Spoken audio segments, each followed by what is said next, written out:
Good afternoon.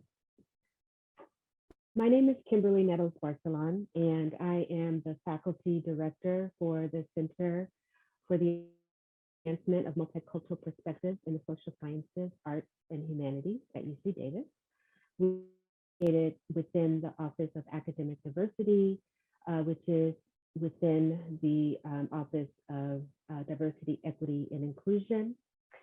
Today, we are joined by several CAMPSSAH scholars from the last 2 years of cohort to talk together about the concepts and of intersectionality in our own work. And I'm going to introduce each one, and they will appear on the screen. First, we have Zinzi Clemmons, who is an assistant professor in the Department of English. She's a novelist. Next, we have Shingirai Taodzera, who is an assistant professor in African American and African Studies. Next, we have Ariana Valle, who is an assistant professor in the Department of Sociology. And we have Kathleen Cruz, who is an assistant professor in the Classics Department, and Michael Singh, who is an assistant professor in Chicana Studies. Thank you for being here.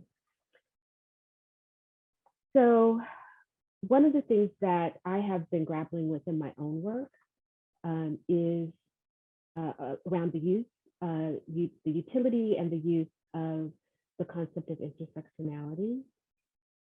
And in fact, graduate seminar I'm teaching right now, we're spending quite a bit of time thinking about intersectionality and whether or not it is, although it's widely used now in all sorts of contexts, if it is a viable concept for us to work with in our own work.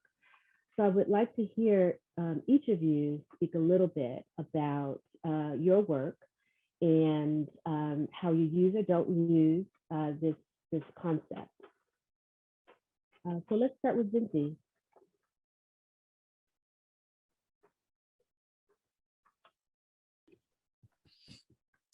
Hi, everyone. I'm excited to be here and speak to you all today. Apologies, that's my dog in the background. You may hear some noises.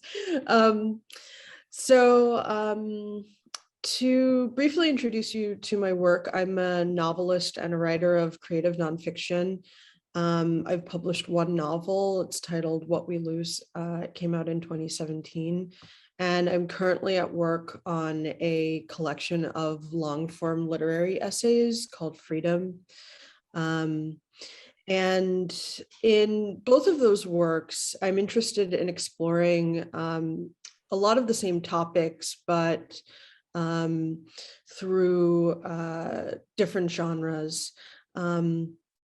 So I'm very interested in delineating the different shades of the African-American experience in the United States. It's a topic of both of those works.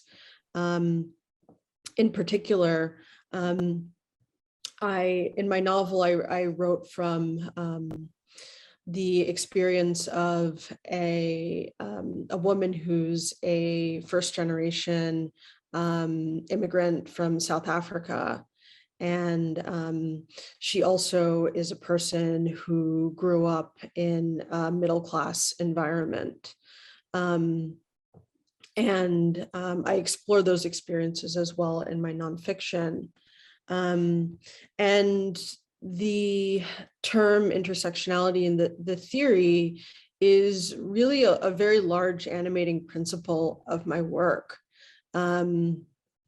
Throughout my career, both as a student, as a critic, and as a creative writer, I've always been very interested and committed to pointing out the various different experiences of African Americans in the United States and presenting them as a broad multiplicity of different types of people in order to counter the misconception that Blackness is a monolith.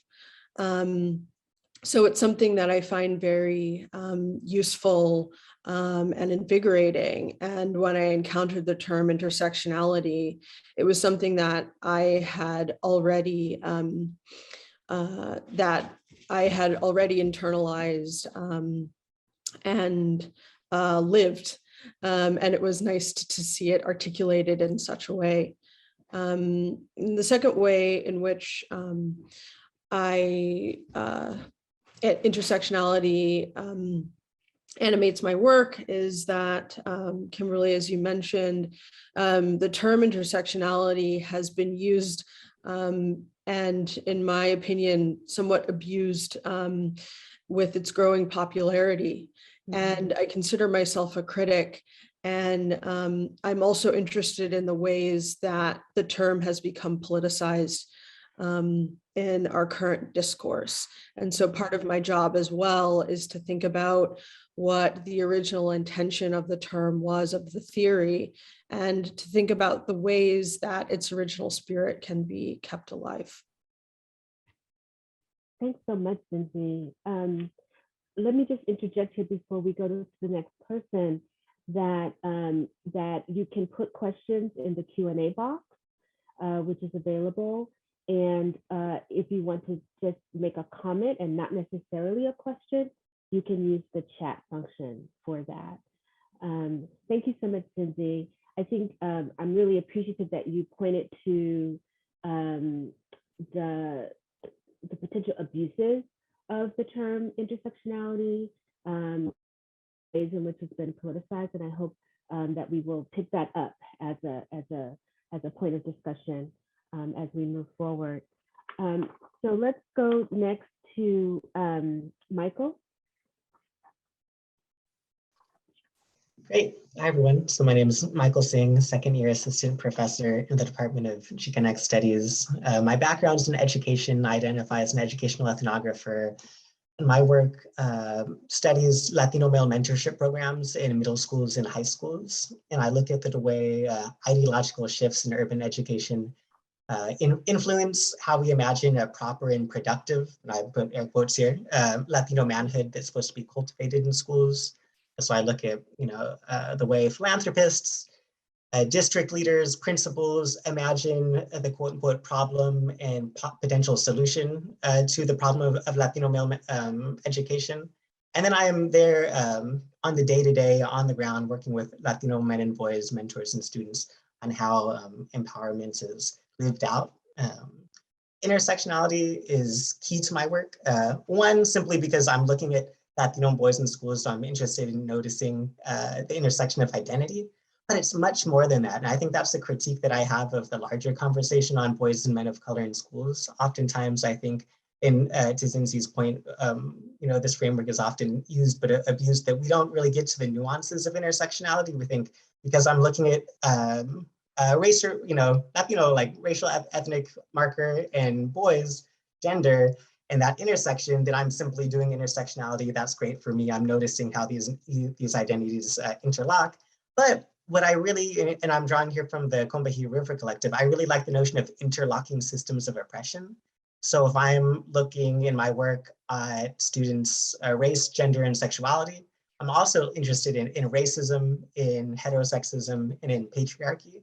So much of my findings look at the ways empowerment programs and the politics of what I refer to as neoliberal empowerment programs in schools bring racial deficit mindsets, but also gender deficit mindsets. The boys' productive manhood that should be cultivated in schools needs to be guided by this kind of heteropatriarchal imagination in which boys are need to be taught respectability politics, but also imagined to be these potential future father figures, providers in a more healthy Latinx community. So what the great advantage that I think intersectionality gives to me, and when I teach intersectionality in my classes, I talk about it as a framework for the politics, that we're not just interested in looking at identity, but we're interested in the systems of oppression that influence these identities. So broadly for my work, how both racism and heteropatriarchy imagine the boundaries of what a proper Latino boyhood should look like in schools. Thanks so much, Michael. You and I have spoken about your work, and it's just really fascinating to think about all the nuances, right? And I think, again, to Zinzi's point, really thinking about intersectionality as both an analytic, but also as a way of providing an analysis of the systematic process, not solely focusing on identity necessarily, right? I think I want to push us a little bit and jump to Shingi, who's not working in a U.S. context. Shingi, share with us if you utilize this kind of term and concept in your own work. Thanks, Kimberly, and thank you so much for organizing this salon. It's really great to see you and everybody. So my training is in political economy, and while I do not use the term intersectionality explicitly, the spirit of it is present in my work, is at the core of my philosophy and also my methodologies. So I'll just jump right into my PhD research, which is the foundation for my book project, which is entitled Nations Within a State and Competition Over Oil in Uganda. So I'm originally from Zimbabwe, and being born and raised in an African country, I always wondered why it seemed that Africa was the site of considerable human suffering. So the sort of overarching question that has guided my work has been, what explains this reality, and in what ways can it be mitigated? So that gradually led me to studying the political economy of natural resources, and why it seems that, in spite of the vast natural resources that African countries have, they've tended to be associated with adverse political and economic outcomes. And so that's what led me to this project in Uganda, because oil was discovered in 2006 for the first time. And I decided to focus on the shifts in political competition between the government and the traditional kingdom, which is located in the oil producing area in Midwestern Uganda. So I just outlined the major components of that work, which also speaks to my broader research interests. So the first thing is that foreign oil companies discovered oil, commercial quantities of oil, in 2006, about 6.5 billion barrels, which are estimated to produce between $2 to $3 billion in revenue each year. So Uganda has an authoritarian military-backed government that came into power through a coup in 1986. And so this makes it a less than ideal setting for the discovery of oil. And the third point is that the Bunyoro Kingdom, which is an indigenous sub-state institution located in this Midwestern region of Uganda, has sought special consideration in accessing oil wealth.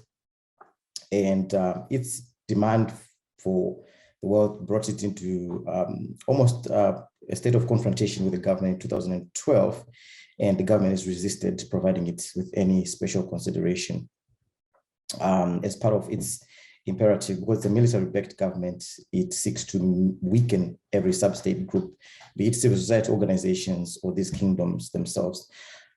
So my research approach theoretically is based in the political settlements framework, which, again, speaking to the sort of critical perspectives of intersectionality, it prescribes a holistic and multi-pronged approach that focuses on a country's historical background, the identity and interests of powerful social groups, their sources of power, formal and informal deal-making between these powerful social groups, and how this affects institutional and other outcomes that impact human livelihoods. And my methodology is also qualitative and case-based field research, which is informed by semi-structured interviews, on-site observation, studying primary and secondary resources as well. So typically, studies on natural resources in Africa have been couched in what is called institutional studies in political science, which essentially argues that the absence of institutions of a liberal, Western-style liberal democratic state explains the deficiencies in African societies. So in other words, this reinforces the otherhood of African societies instead of understanding them as they are, instead of as a negation of ideal Western models. So my work challenges the natural resource meta-narrative, which argues that African countries fail to benefit from resources because their governments are corrupt, or because they deviate from the Western liberal model in different ways. Instead, it focuses on understanding the specific contextual dynamics, mostly emanating from, first of all, the experience of colonialism, which essentially created Africa as we know it today, institutionally and otherwise. And then, of course, the patterns of struggle of political power and economic accumulation between different groups in those countries. And also how they interact with external actors, because African countries are embedded in the global political economic system as subalterns, mainly because of the history of colonization. And this is, of course, captured in the perspective of neo-imperialism. So tying it to intersectionality again, this project also amplifies the experiences of the people of Uganda, but particularly the Bunyoro Kingdom, which itself is an understudied region. And so it seeks to make sense of their own experiences and provides analytical accounts that comes very close to their peculiar realities as possible, and also showing how they themselves actively shape their own experiences and as intentional, informed, and active agents.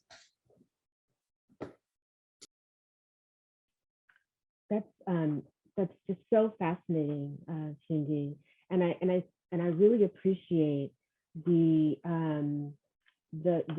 focus on the state and state structures and institutionalization as potentially oppressive structures within which the actors are trying to create, right, a different sense of themselves, and that you want to articulate what their experiences have been. Really, really fascinating and beautiful work. And so let's turn then to Ariana. Hi, everyone. So in my work, what do I do? So I am a sociologist, and my broad areas of study are race, ethnicity, migration, and I'm particularly interested in the experiences of Latinos in the US. So what we would call Latino sociology or Latino politics. And so what I try to do with my work is, broadly, I'm trying to understand Latinidad as a group, right? But to do that, it's important to unpack this category and understand the unique experiences, the unique political relationships that different Latino subgroups have to the US, to make sense of their experiences and their unique inequalities. But I'm also trying to understand what are the conditions, what are the social, political conditions that bring different Latino groups together. And so to make better sense of this, my current project is examining Puerto Rican migration to Florida, and to understand how this arrival of US colonial citizens basically is changing, right, politics in Florida, or will it change it? And how does it alter not only Latino politics, but the emerging relationships between Puerto Ricans and other Latinos? And so, to do this, I really pay a lot of attention to like unique social locations, and similar to what Michael was telling us about the systems of oppression, right? Thinking of the different systems of oppression that shape unique social locations for Puerto Ricans, right? We know Puerto Ricans come from Puerto Rico, Puerto Ricans come from the state side, Puerto Ricans are multi-generational. So even amongst the Puerto Rican group, right, there's a lot of differences and nuances that is important to understand. But also, right, paying attention to how do these differences and these unique social locations also impact how they relate to other Latino groups in Florida? How do they shape their experiences with Latinidad, but also their political organizing?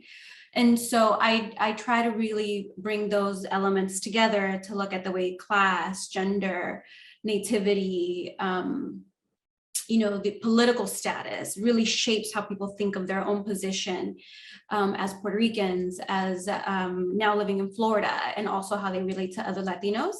And so it's interesting, I think this allows me to pay close attention to the politics, the political consciousness that's shaping amongst Puerto Ricans, but also the extent to that extent to that political consciousness also creates bridges or not with other Latino groups.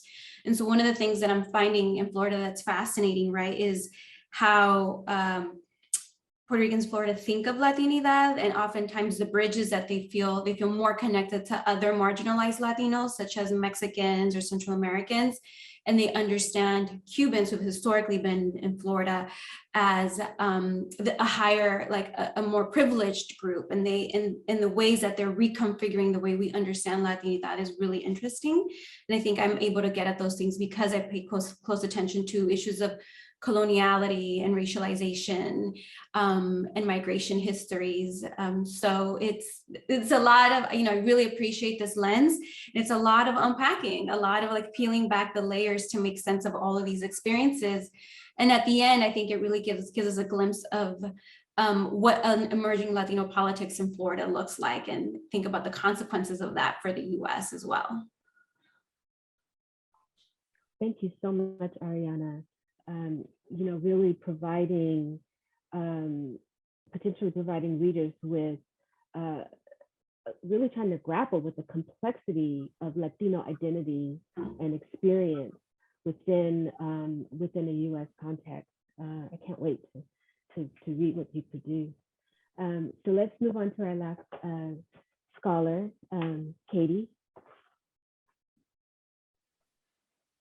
Okay, I think I have audio now. No, so, thank you so much.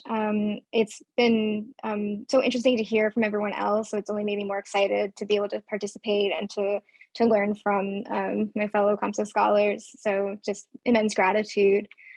So I think I'm coming at this question from a slightly different disciplinary angle, because classics, so I'm a classicist, more specifically I'm a Latinist, so I work on Latin literature primarily in the ancient period, in the ancient Mediterranean. But classics is a field with an immense history of and baggage of imperialism, colonialism, racism, and the past few years have been a real reckoning for the field in terms of what identity it's going to move forward with, how it wants to respond to more and more scholars, students bringing up the fact that this history is active. It's not in the past, but it's very much rooted in what the field is.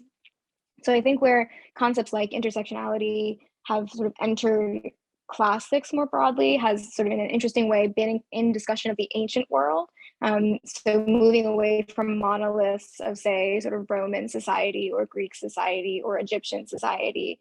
I think classicists in general have been more comfortable sort of breaking things down with past peoples. And what's been interesting in my own work and what I've noticed is, so I work on ancient material, I work on Latin literature of the 1st century CE, but I also work in a subfield in classics called classical reception. And what classical reception is the way that post-antiquity, post-ancient cultures have received the classical tradition, the materials of Greece and Rome and other parts of the Mediterranean, how they have interpreted the art, the literature, ideas, and how at times either appropriated them and wanted to use them.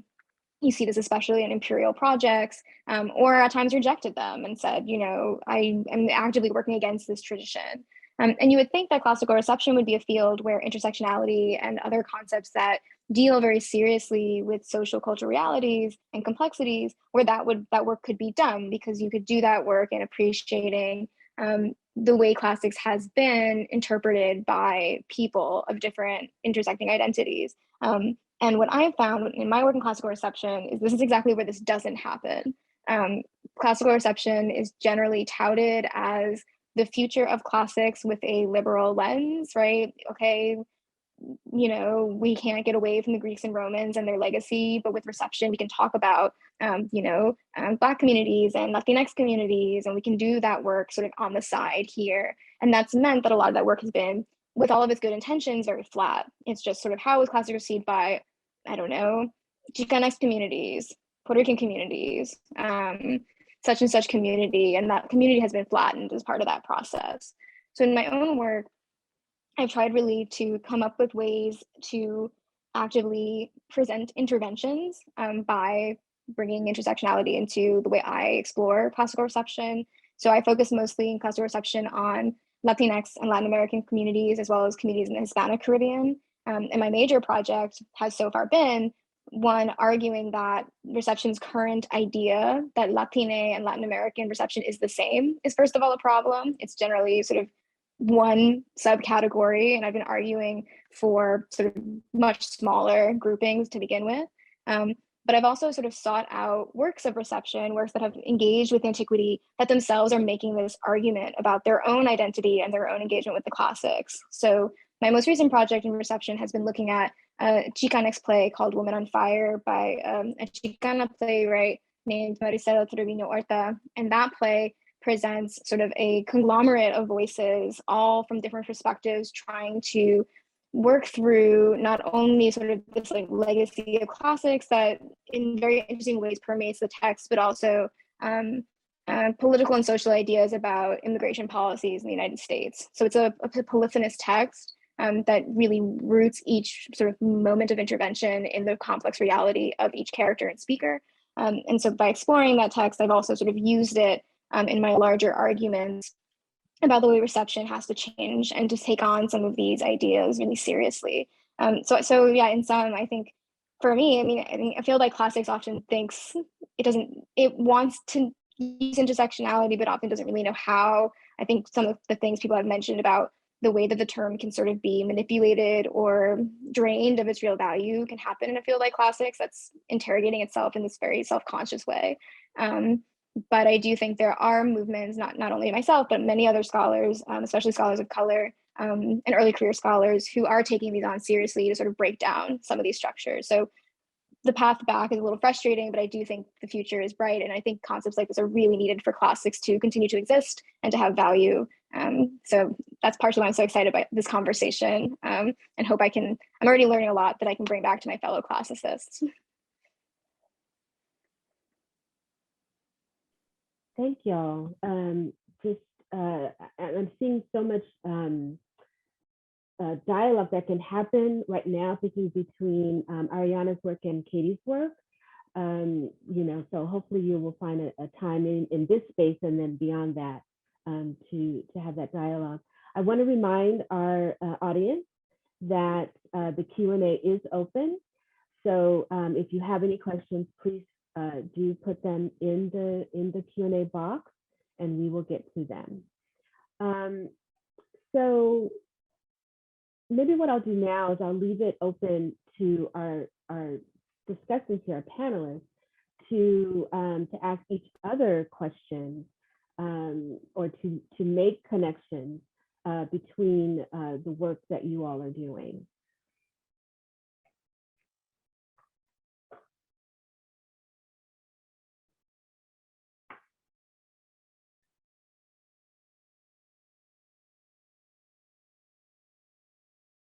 I don't know, I threw that on you, so take a moment. I guess I have a question for Katie. As you mentioned being in the classics, I know how intersectionality, obviously comes to the field of Chicanic studies, but also education more broadly. When did intersectionality at least the discourse of intersectionality enter classics? Is there a hold in your discipline? Are there like several main voices, or is it still very fringe?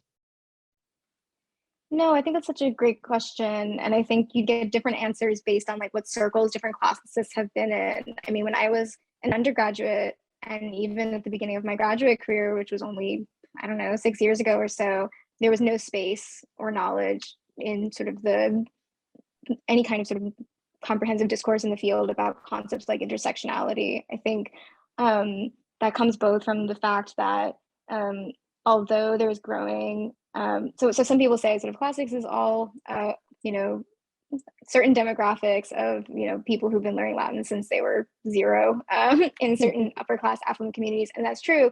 It also obscures the fact that there are actually there's a lot more diversity in classics. They just don't get the voices. So I think in those spaces, especially in graduate communities and early career scholars, these conversations have been going on for longer, but it's only been, I would say, in the past 2 years that really robust conversation has occurred. And that just has to do with how slow classics is in moving and in looking at disciplines beyond itself. Classics can be a little navel gazing in creating its methodologies and its theoretical structures. And I also think part of why this has been especially difficult for reception studies to fully integrate is reception studies was originally founded as a way to, I mean, this is a little cynical, but if you look at that original work in the 90s when reception really started in the early 2000s, it was a way to have places to argue that classics was more important, right? We could read the great works of Europe and notice how important classics was. And so, no, like classics will stay important. It wasn't originally founded to really open up voices of the communities that now many of us are interested in. And so it's been kind of a counter sort of reclaiming the idea of reception that's had to happen in the past few years. But yeah, no, I think that's partly what makes it so exciting that classics is finally starting to move and do this work, even if it is more recent, but it's also frustrating because so many other disciplines are so far ahead of us. And for those of us who have contacts in those disciplines or, you know, view them as sort of, yeah, ahead of us in a way that we need to follow, we have just as many people who just want to stay in their shell and have been really resistant to that. So I was wondering, can I follow up on that? So I was having similar thoughts in terms of, you know, when I designed my project, I wasn't designing it using intersectionality as a framework. I think it's one of those things that I'm constantly learning. I'm continuing to learn about and thinking how to apply these tools into my analysis. And so for those of you on the panel who designed your projects or, you know, who went into your projects thinking and already knowing that this is the framework that was guiding your process, I want to get a sense of how did you all come to this lens, or to what extent do you feel like there was support in your disciplines, in your own training to start thinking in these ways, and encouragement to incorporate it into your projects and your analyses. You know, I was trained in mainstream sociology, and so I feel like I was constantly like learning like the mainstream dominant ways of doing things, and also like on the side trying to figure out like, wait, but what are the alternatives, right? What are the alternative methodologies, the alternative theories that usually, you know, bring those analyses based on communities of color, marginalized communities to the center. But I'm just curious about the other folks that had a different trajectory with this thinking and framework, if they can tell us a little bit about their own journeys. Mm-hmm.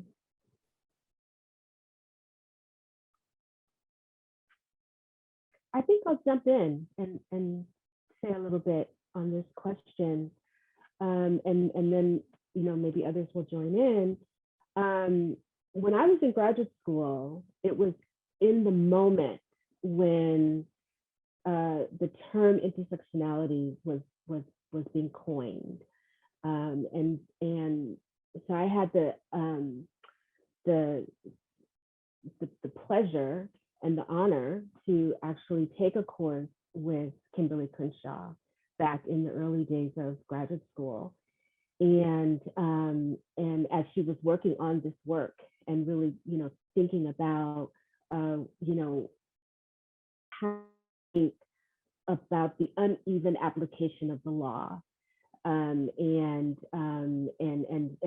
so it really began in that way.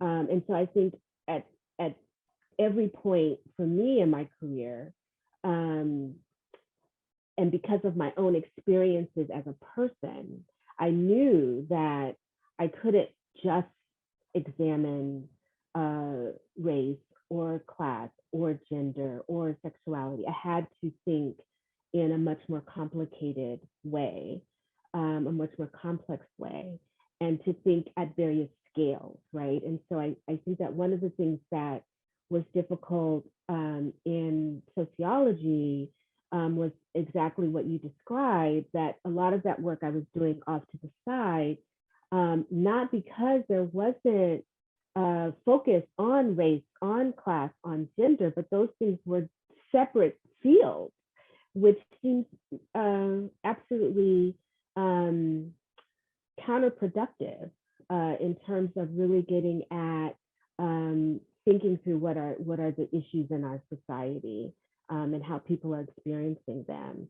And so for me, it had always been an organizing principle, even though you know, I was in a disciplinary space where you had to actively like Katie's talking about, actively make those interventions yourself, even sometimes in the classroom, having to make those interventions, you know, having a feminist theory class where there are no scholars of color on the syllabus, and having to sort of, you know, say, well, what about Black women doing feminist theory? So, you know, I think it's something that has been foundational,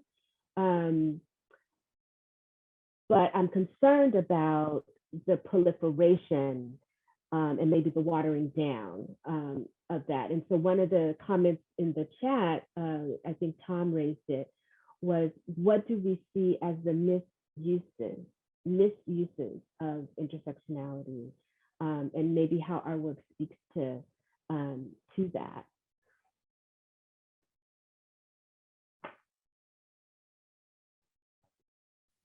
I mean, I could jump in, and I think I mentioned earlier that, you know, in my area, oftentimes folks frame that they're doing intersectional work because they're noticing two identities. And so just by, you know, with a very superficial understanding of the term, good, I'm doing that work, rather than noticing the ways power intersects to create those identities.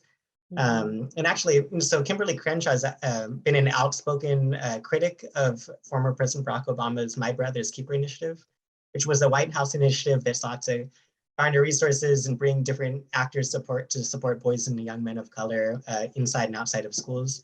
And Crenshaw wrote an op-ed in the New York Times that said, like, hey, you know, what about the girls? What about gender non-binary folks of color? And she used the term intersectional erasure is a way in which sometimes we can notice an identity while also kind of obscuring identities. You know, the former president had this spiel where he mentioned, you know, boys are more likely to live in poverty, grow up without fathers, do, you know, all these things. It's like, more likely than who? Like their sister, you know, growing up in the same household? No, not more likely than them. So sometimes the misuse of intersectionality can actually create erasures within our communities.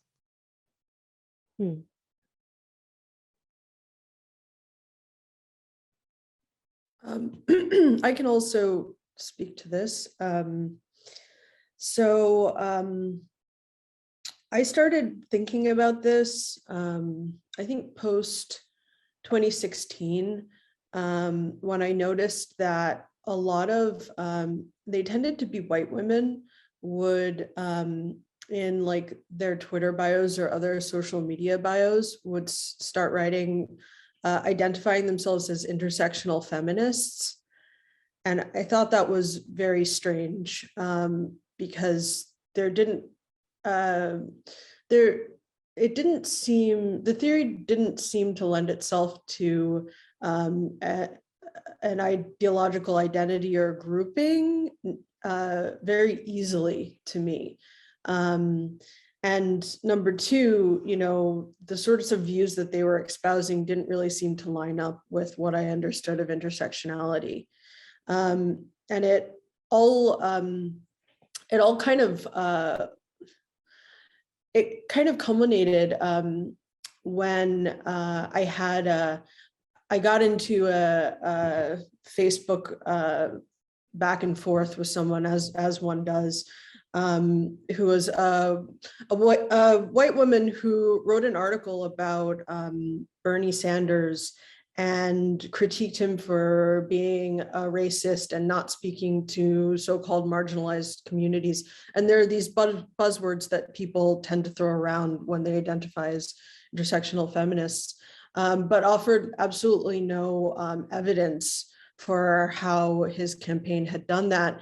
And I basically argued with her that some of his policies, such as universal healthcare, canceling student debt, free college tuition, et cetera, would actually substantially help those so-called marginalized people that she was trying to defend. And so, you know, that didn't get anywhere because nothing ever does online. But a few months later, she was exposed as being a prolific literary scammer in a number of mainstream articles. So that's just a fun little aside. But, you know, that was sort of what made me realize there's something going on here with this term intersectional feminism. And I later, you know, noticed that I saw a Facebook post of someone who very earnestly was sharing, another white woman who was sharing that she realized that she had been misunderstanding the term intersectionality because her understanding of it was that intersectionality was basically like a checklist. And if you have one or more things, then you win the oppression Olympics. And I think that that's actually the understanding that a lot of people have, is like this, a desire to put it into this oppression Olympics game. And, you know, whoever has the most points, you know, gets to speak the loudest or something. I don't know. But, you know, with its popular adoption, of course, there's a lot of room to misunderstand it. And I became very alert to the ways that it could be used in ways that are kind of opposite from the ways that it was originally intended, and with a sort of opposite spirit. And I wanted to share a bit, just a short, really short piece of an interview that I did with the critic and memoirist Margot Jefferson, who was also a part of the women's movement and wrote some really influential articles for places like the New York Times about feminism. And I asked her about the co-option of the term intersectionality. And this is what she, and this is our brief exchange. She said, sometimes when we use rhetoric and terminology to stand in for ideas, they can be misused. And I wonder if, as a critic and someone with a sharp mind who is used to questioning, that might be part of why you've chosen not to use the term intersectionality in your work. In many ways, your entire body of work explains that term. It's almost redundant to use it. And she says, you make a good point. Rhetoric, including rhetoric that people you very much respect, have all agreed on, jumps up and jumps out. It can alter the landscape of your prose, and it can change the degrees in subtlety. As a critic, it can even change your position. It can also just get stale. There was a certain period when more general media critics and journalists got very excited about using the term deconstruct. And it started turning into a little winking cliche that was supposed to do the work for you. So, you know, my work is more sort of public facing, and I sort of talk about like and observe what the culture at large is doing, and the sort of misuse and degradation of language. And, you know, on the one hand, I recognize that intersectionality has furthered a lot of dialogues, including the one that you mentioned, Michael, about My Brother's Keeper. But at the same time, it's being co-opted just as quickly by neoliberal capitalist forces who seek to preserve the status quo. And I just think that it's necessary, and conversations like this one can kind of get us closer to the original intentions of the word.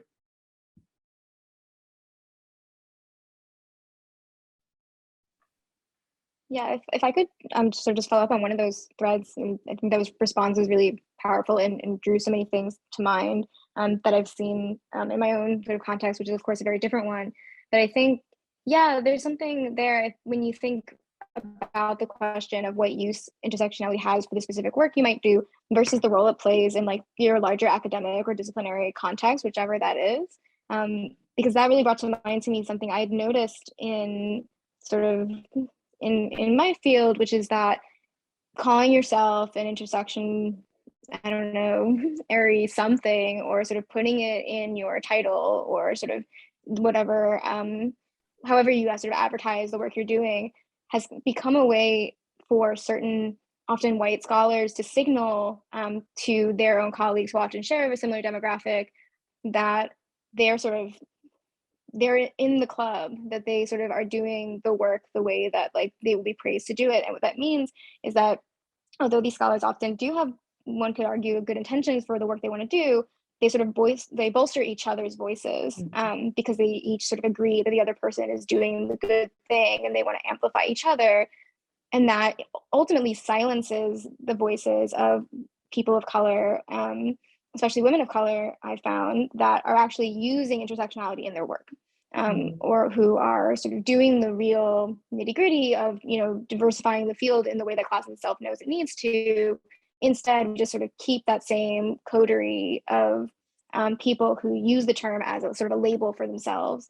And I think, at least in sort of the context I've seen and where I operate, I think that's where that misuse of intersectionality really comes. It's not in people misapplying it in the research that they do or misunderstanding it in that kind of real sort of meaty work level. It's in using it as a label to stay relevant in the conversation because you don't want to give other people space, or it becomes uncomfortable to do that. So yeah, I just think that was totally right, that there's something there about stamping it, that's where also it becomes a real problem. So I guess my experience was a little bit different, but speaking to Ariana's question about how my the lenses through which I view my work evolved over time. I started off with earlier on in my maybe senior year, when I was now starting to think more and more independently about my own research and developing my own voice. I came across, the typical concepts in political science, democracy, institutions and things like that. And I got baptized into the new institutional economics theory, and also what is called Weberianism, this whole idea that Weber's concepts of state and economy is what's lacking in African countries. But over time, I noticed that, that idea that Africa was a negation of the West was problematic. So I moved to a subcategory of institutionalism called historical institutionalism, because my concern there was to look at how Africa's history explained the institutions that were seen in present day, which were argued to cause human suffering. But then there was also a gap between the historical analysis and these present day institutions. So that's what brought me to the political settlements approach, which combines history, which combines structure, but most importantly, it looks closely at actors at all levels, from the grassroots to the international. So it's much more dynamic. It's not prescriptive. It doesn't come with a priori understandings of what state and society are supposed to be like. So that's where I am now. And also, one of the most important features of this concept is it's the primacy of power, both in terms of global actors and also local actors. And it's also, I guess, timely in the sense that, there's an ongoing conversation in my discipline and also in other disciplines, I guess, and that's how intersectionality sometimes comes in, about decoloniality and reflexivity. And so for me, I feel that without making explicit mention of those two concepts, political settlements actually does that, effect. So I'll stop there because I see we're almost out of time. Oh, yes, we've gone on, but we have no questions from the audience. We would love to hear from you. Please let us know what you're thinking. If you have a question for a specific scholar, or you have a general question, please do put it in the chat so that we can hear you. So what I'm fascinated about in what all of you all are saying is that there is a way in which the work that you are doing, not even within an umbrella, like you're not naming yourself as intersectional scholars, but the work that you are doing, where you are thinking about structures of power, and you're thinking about processes of oppression, colonialism, settler colonialism, et cetera, shape the way that you approach your work, the way that you, even the way that you engage with the general public and also the publics of our institution, right, around the work that you're doing. I'm wondering if you might also speak a little bit to, because I think that part of the rise of intersectionality parallels the rise of diversity as sort of a buzzword, right? That people can say, oh, well, you know, we're interested in diversity, we're interested in equity, we're interested in inclusion, and saying it, but not necessarily doing the hard work of it.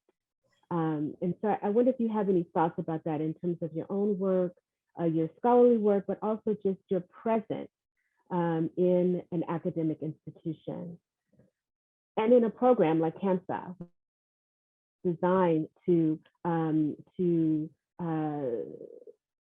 create more or help to create a culture where we have a more diverse faculty.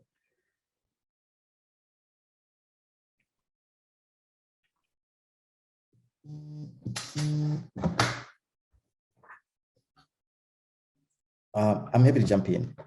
I think this is something that I also wanted to explore earlier on, that there's an inevitable connection between the subject matter that we study, the things that maybe we see that they've been obscured and want to bring them to the fore, and the methodologies that we use.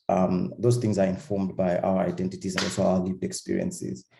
So I think there's a considerable power to our presence in the academy, particularly this historical moment, and an essentially activist dimension to what we do, because there's a lot of heavy labor that we have to do. Also in terms of, first of all, in terms of collecting and packaging the material in a way that is easy for diverse audiences to digest and to demonstrate its relevance, its importance. And also sometimes having to do a lot of pushing back against maybe disciplinary gatekeepers or other individuals who might question the value of the research or the rigor of the methodology. And part of it also, some of the criticism comes from the fact that there's a very close distance between who we are and what we are studying. So I think, being in CAMPSSAH, having these conversations and doing the work that we do, especially for folks like Zinzi, whose work is so, public facing, there's a considerable value and importance to that kind of work. And also just having a lot of support systems in place to sustain, because there are times where folks might feel discouraged or tired to have that constant, pushback and the heavy lifting that we have to do.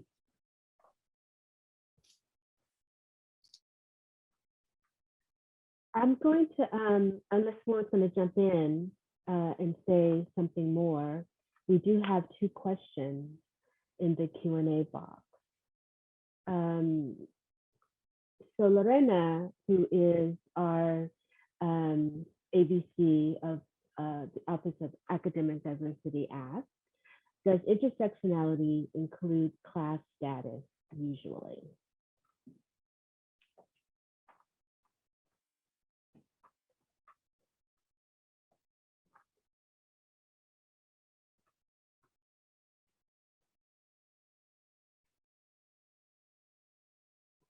No one's going to jump in on that one? My understanding is that it does. Kimberly, maybe you could speak to this, seeing as you studied with Professor Crenshaw. So I think that it's integral, right? I mean, I think the point of intersectionality really, right, is that we cannot separate out anything, that we have to always be thinking about class and status but that these are relational terms, right? That these are both individual lived experiences, but also shaped, right, by structures that have created a system where we have winners and losers, where we have folks who can be defined solely as, or communities that can be defined solely as abject and in need of rather than understanding the multiplicity of experience, rather than understanding the culpability of these dominant structures in creating these spaces of inequity. So I think absolutely class is an integral part of that analysis and that discussion. And then let me move on to this next question that's in the chat, because I think it actually stems really well from what Shingi was just saying. Can you talk, and this is from Lina Mendez, who is the director of the HSI, Hispanic Serving Institution. Is it a group? I don't know quite how to phrase that. Anyway, Lina says, can you talk about how you feel supported initiative? Thank you, Lina. Can you talk about how you feel supported or not from your current department or the university for you to continue this work? Can you provide examples?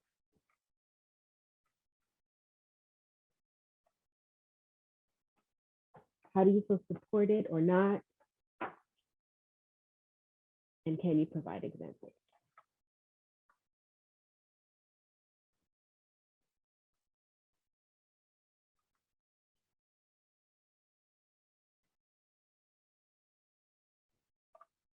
So I can, this is my first year at UC Davis. And I think for me, as a sociologist who's engaging with concepts of racialization and colonialism and making an argument, right, that we have colonized Latino populations in the US, that's not very mainstream sociology, right? And so just even feeling that my work was attractive to UC Davis and to the Department of Sociology, and sensing who are now my colleagues, their interest in my work was really, it's really exciting, because I'm not necessarily engaging with questions of Latinidad and politics in the traditional form. And so I felt it was very exciting to have the opportunity to join a department that sees my work as making an important contribution and interesting, and is willing to accept my alternative theorizing of Latinos in the US, and just being part of this community. I think one of the biggest challenges for me transitioning from grad school to a postdoc to now assistant professor is that through these different steps, your community of support gets reconfigured. And so this, just being part of this space and hearing what my colleagues here have to say about their work is very energizing and reinvigorating, and it has me thinking. And so I think this space is critical for me, as well as I'm entering this kind of new chapter in my career. So I do feel supported at this point, and I think being a part of this program is a big aspect of that as well.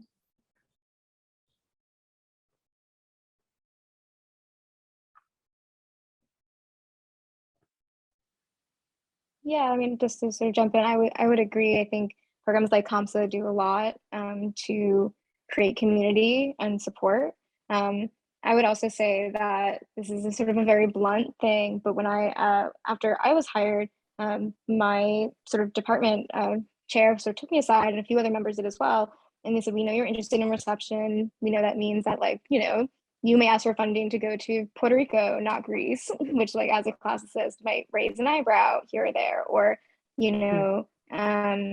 you might want to cover topics that we're not as well versed in, or the field is still grappling with. And they were just very upfront, as in, do your work, do it the way you want to do it. We will give you tenure if you do it successfully. I mean, that sounds very, like, it's transactional maybe, but not to me, in that they were telling me, like, we will support you in the work you want to do. It's not going to be, there have been classists who have tried to do work like this, and they have been denied tenure because, oh, you didn't do enough with Greek and Latin. Oh, you didn't do enough with this old version of the field. So all the publications and contributions you've made don't matter for your case. And so it meant a lot to me, sort of getting on the ground, one, them acknowledging the work I wanted to do and suggesting that they found value in it, but also being very real that, like, they weren't going to do that to me. They weren't going to hang it over my head, right? That, no, this isn't going to get you stability. And I think that's really rare. I don't think that happens very often, especially in classics. It's much more yeah, it's much more that this is fringe stuff. And as long as you publish on your Greeks and your Romans, you can do this on the side. And so I think, my department and UC Davis has been very special to me for taking this on and embracing it in a way that I haven't had other experiences with in other institutions. That's awesome. I'll just add that well, I'm also new. I started last year in July, and I can confidently say that since I came here, my colleagues have been nothing but supportive, warm, hospitable. Even before I arrived here, just through the conversations that we had over the phone, there's no question that I couldn't ask about, institutional bureaucratic issues, because, UC Davis is big. There's so much that I need to know. There are so many hoops you might need to jump through for certain things, and also just, settling in life in Sacramento, finding community often on campus, and just the culture of my department, also the culture of hardcore. There's an intentionality as far as building community is concerned and just providing each other support. So I think departmental culture is super important, because these are folks that you work with constantly, and by default they become your primary community. Some people might have the luxury of separating the two, work and personal life, but I think the folks that you have that you work with constantly, really the nature of those interactions shape your life in general. So I'm really appreciative of that. And also institutionally, from our conversations with our new dean, and even just understanding the mission of the university at large from the level of the chancellor, I have a sense that I came at the right time as far as supporting faculty is concerned, and also faculty of color and students of color particularly. Mm-hmm.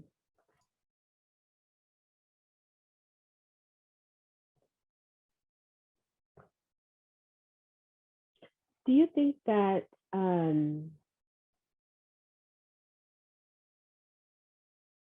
we are potentially creating and living in a moment where whether or not we define ourselves as intersectional scholars, that we're in a moment of reckoning, in a sense, that, and I'm thinking of this in terms of classics, but I think it speaks to other disciplines as well, right? That that we can no longer do business as usual and be silent about the necessity of scholars like you on this campus, both in terms of your own disciplines, but also just the ways in which you are interacting with students who are not even in your department. So do you think that we are enacting intersectionality, even if we're not maybe defining ourselves in that way?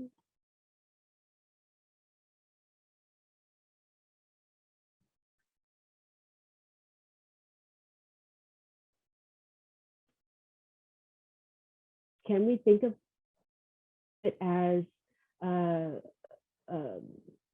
one of the things that Collins and Bilge write in their text, Intersectionality, is to think of it as both an analytical tool, but also a practice that we enact in our research, obviously, but also in the ways in which we walk in the world.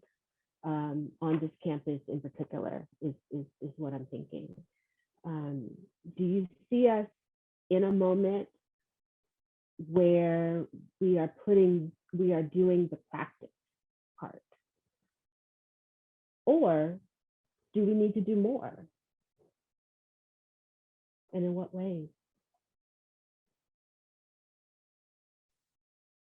I'm always, hesitant to praise a large institution, and I was reading some Gramsci the other day. It was academic read, but when you think about hegemony and the ways in which power likes to coerce, power likes to absorb resistance, subversive discourses become absorbed by an institution. In many ways, there's someone out there saying UC Davis has become way more intersectional in some broad, superficial way, and in some ways it has, in like I look at the amount of first generation college students, I think this was much more when I was at UC undergrad.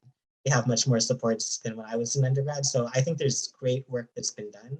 I think there's great scholars that have been hired that are doing wonderful work. But at the same time, I see sometimes things used superficially, or, you know, when I'm like, for example, like I was a McNair scholar back in the day, and I'm mentoring McNair scholar students, and I see the way some people, you know, take up their work and say like, oh, this is a first generation college student who's doing this and doing that, and the intersections, that's so great. But I also see them and think like, whoa, we could have had way more support on this research project, or really you're leaning on like me, a second year, like assistant professor who has like multiple undergraduate research mentees. When I meet STEM professors and they say like, oh, I had one of them like once, and my graduate student took care of them in my lab. And it's like, I'm putting hours and hours into like supporting a mentee who is so intersectional for the university to show off that they're supporting great research. So I think both, but sometimes I am cynical to praise a large institution for doing amazing work. Though it's not lost on me that things at the UC have definitely changed over the years too. Yeah.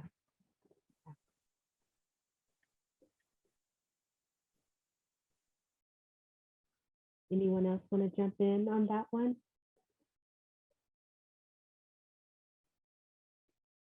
So what's the more then? I was gonna. Michael. Oh, Ariana, go ahead. I'm just reflecting on like my own academic journey and like what made it possible, given that I'm a second generation migrant Salvadoran. My mom arrived undocumented and basically went through all the legalization categories as I was growing up. Single mother, poor, you know, like I just all the variables, you know, my education pipeline should have been truncated a long time ago. But my, you know, like how did I end up here? And for me, I think the practicing was done by a lot of mentors. Kind of what Michael was saying, like there was people who went out of their way, and usually it was other mentors of color who went out of the way, who saw something and really nourished it and encouraged it. And there was like institutional resources, I guess, that were made available, like financial aid, right? So the Department of Education, which I, you know, made in a way facilitated my journey as well by having access to loans. But we can also question, but like really, you know, how long is this debt going to be? You know, how long are we going to linger with this debt? So it's just tricky when I think of the ways that institutions provide support, but also continue to hinder our mobility. But what stands out to me a lot is the mentors, those individuals who either from like high school to college, you know, to figuring out what to do with my life afterwards, to graduate school, like it was mentors who did a lot of the enacting, who understood my social location and gave me the support and encouragement that I needed and saw my humanity. And I think if it wouldn't have been for those mentors in grad school, I think there were many opportunities where I could have easily slipped out because it was a lot to deal with. So I really need to give them credit for doing that work.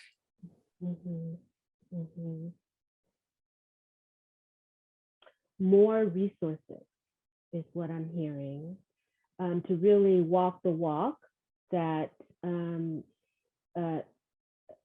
that will allow for a proliferation of new faculty, new graduate students, new undergrads who come from diverse backgrounds to thrive in the institution. Zinzi, you look like you were going to say something. No. I don't know if this directly addresses your question, but I guess I'll just categorize it as an observation. You know, I see myself as and I wonder if, you know, the rest of you kind of feel the same way. I see myself as having been hired at a very particular time in response to some very specific events. You know, when I was applying, there were a number of positions advertised specifically for Black Studies scholars. And it's something that has, that's been on my mind since I started teaching here. That number one,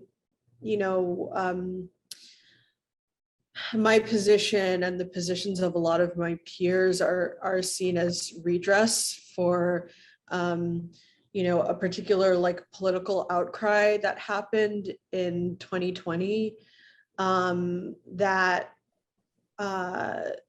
I feel the needs of a lot of students, and I feel that expectation a lot, that someone like me has been wanted and needed by students in the university and many universities for a very long time, and that the institution and department in some ways has particular expectations of me.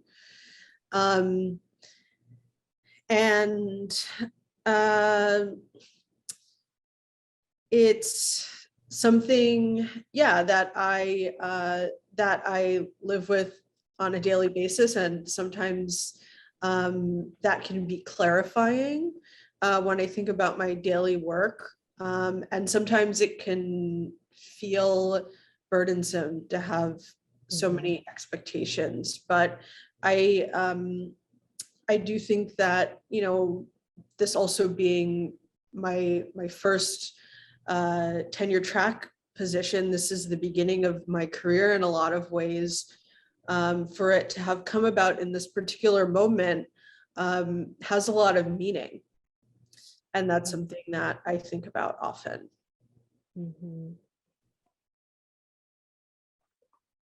The situation that you described, Zinzi,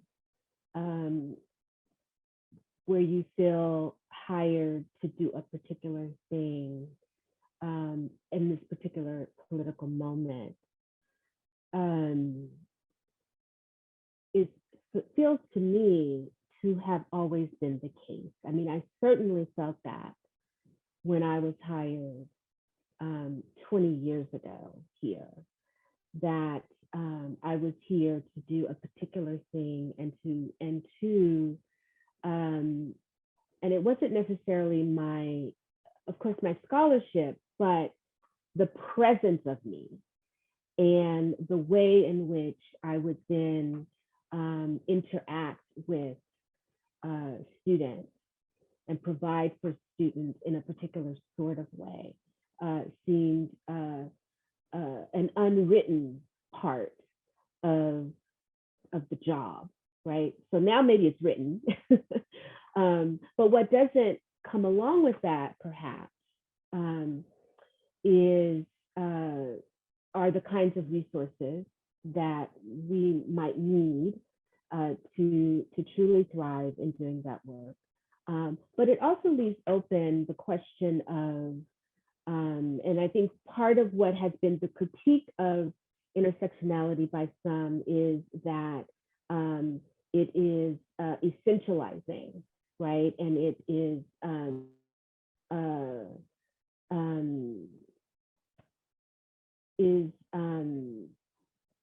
focusing on particular identities, and it plays into a sort of negative association of identity politics. And so one of the things that I'm wondering is a proliferation of intersectional work being done by people who don't look like us on the screen, right? Do we see that here? Or do we continue to see a way that it is usually scholars of color who are called upon to do that work, both in their scholarship, but also in their service work on this campus or any college campus? It doesn't have to be UC Davis.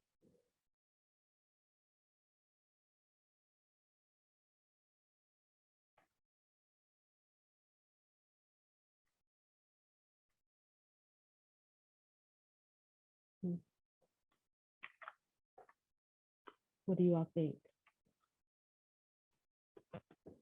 What have you seen from your, particularly those of you who are in departments that are larger and where you are in fact one of the few faculty of color? What do you see happening there when we think of issues of intersectionality and diversity, both in scholarship and in the work that we do outside of that?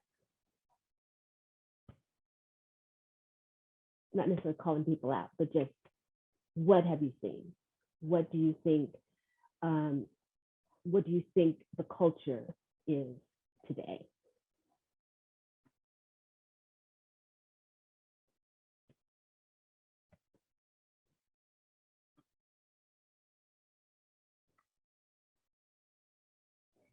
I'm happy to jump in. It can be a bit of a complex issue because jumping off what has just been discussed just before this question, sometimes these appointments can be a response to student demand or obvious deficiency in the constitution of the departments. But on the other side of that coin, once someone who is from an underrepresented group comes in, there's certain labor that they're going to have to do because they're the only one there naturally, and also there are some expectations that might come, which on one hand represents an opening up of space and gradual growth in terms of diversity of opinions and scholarship and things like that. But on the other hand, it can also be essentializing because you're saying that if I come in as a scholar of color, then this is all that I am about. So it's a bit tricky, and I think it's just part of the process of change. There are a lot of imperfections that come with that. So sometimes it boils down to how you look at it. Because earlier on, I noted Michael's cautionary point about not praising large institutions because I had spoken about how well supported I feel. There are so many things that could be done better. There are some new things that need to be introduced. But I guess the work in progress, and if there are certain immediate demands, we have to push to address them much more urgently than others. But over time, when I just reflect on where I've come from, institutions that I've worked in, there's some important change happening. And actually in a conversation, almost a similar conversation with my students last week about the fact that by being in this body, there are certain struggles that we're just going to have to engage in. There are certain complexities we're just going to have to face. No matter how we position ourselves, there are certain issues we just need to tackle and navigate. But we stand on the shoulders of giants. There are somewhere to fight certain struggles, right? For Black Studies departments to be created, for lines to be opened, for certain kinds of scholarship that was previously marginalized. So, yeah. But I think us being here, doing the work that we're doing, having the space to magnify previously marginalized voices is something to celebrate in spite of the imperfections that come with that. Mm-hmm. Thanks, Shingi.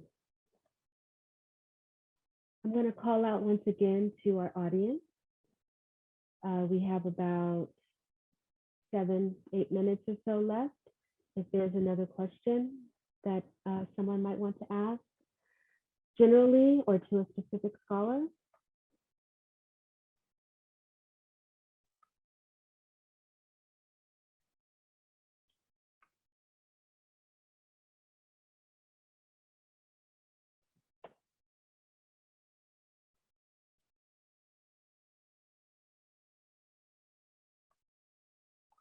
So Lina Mendez asked, what inspires you when things get challenging on campus to keep going?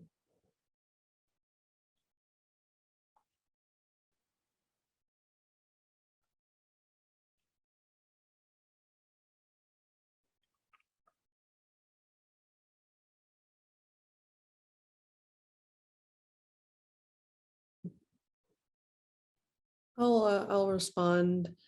When it comes to my work on campus, it's always the students.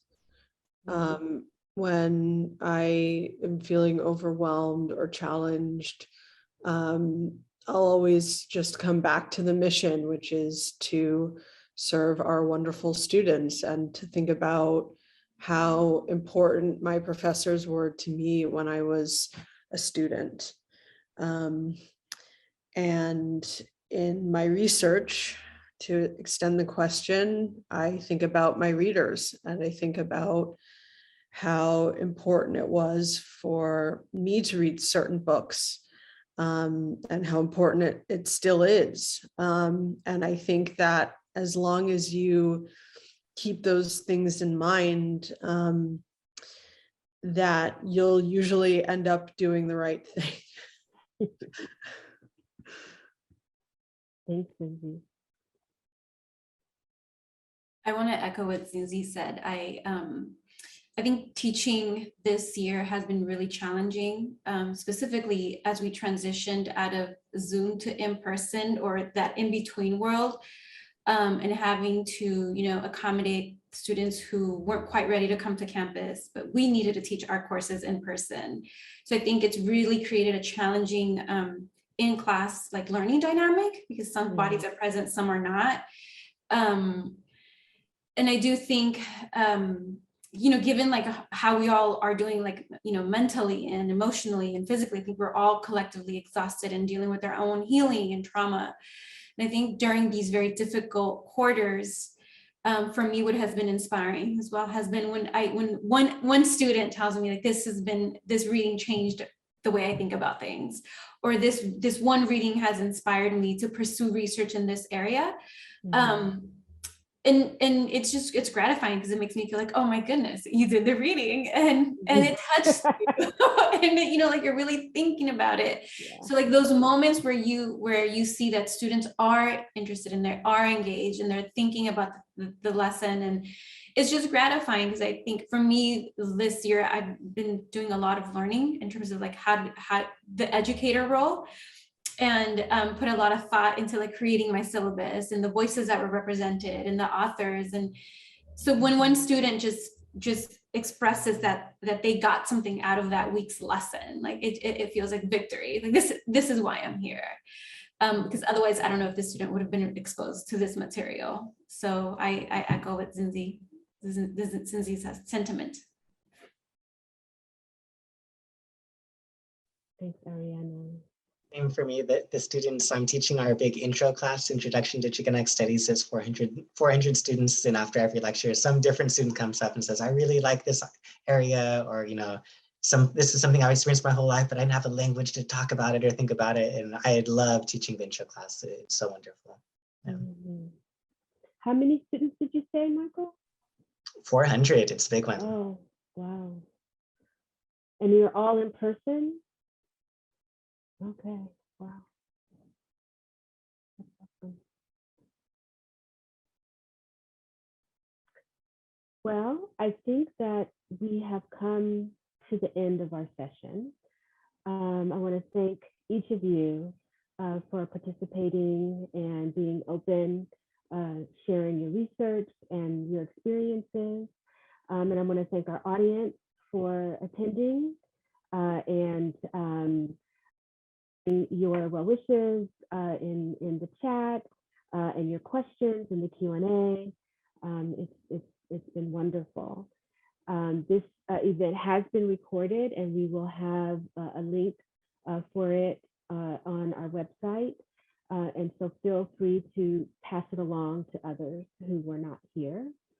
Let me ask you, scholars, if there's any last thing you might want to say before we wrap up. Thank you for the amazing work that you do, Kimberly. Oh, it's my absolute pleasure. Thank you. And I want to thank the folks in technology services for getting us here and organizing us, and to Tom O'Donnell, who is our analyst, who always works really hard to put everything together, and for the support of OAD and DEI. Thank you. Have a good afternoon.